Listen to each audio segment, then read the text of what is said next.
జిల్లాకు సంబంధించి పొలిటికల్ మన వాళ్ళకు ఆశ లేకపోవడం దుర్మార్గం. ఆశ ఉండాలి. ఆశ లేకపోతే ఎట్లా సాధ్యమవుతుంది? ఆశ ఉంటేనే కదా. మనం ఇప్పుడు ఇన్ని రోజులు కూడా ఈ చట్టసభలో నేను మొన్న ఒక 10-20 నిమిషాలు మన బీసీల గురించి మాట్లాడితే నన్ను అప్రిషియేట్ చేసింది ఓసీలు.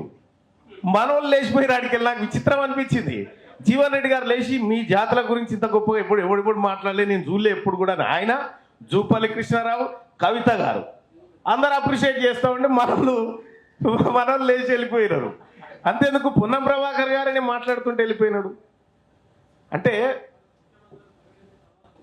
ప్రకటించిన తర్వాత కూడా వెళ్ళిపోయాడు. అయితే విషయం ఏంటంటే, సరే దానికని కాదు, కానీ వాళ్ళు నన్ను మెచ్చుకొని నన్ను అప్రిషియేట్ చేసినటువంటి వాళ్ళ కడుపులో ఉన్న విషయాన్ని నేను పసిగడుతున్నా. కానీ మనవాడి మీద నాకున్న ప్రేమను మనవాడు కనబెడతలేడు. అదే వచ్చింది బాధ. వాళ్ళు నిజంగా అప్రిషియేట్ ఎందుకు చేసిరు? వాళ్ళకి లేదా ఒక కత్తి ఇచ్చి నన్ను రూమ్లో కట్టేస్తే నరికి అవతల పడతారు. ఒక దెబ్బకు ముక్కలుగా నరికి అవతల పడతారు. వాళ్ళకు ఉంది. కానీ ఎవరితోటైతే ప్రమాదం ఉంటుందని వాళ్ళు భావిస్తారో వాళ్ళని వాళ్ళ ముందు రెస్పెక్ట్ చేస్తారు. సాటుకు పోయి వాళ్ళని ఎట్లా ఖతం చేయాలనేటువంటి ఆలోచన చేస్తారు. ఇది అగ్రవర్ణాలకు ఉండేటువంటి జనరల్ నైజం. ఇది నీ ముంగట ఎంత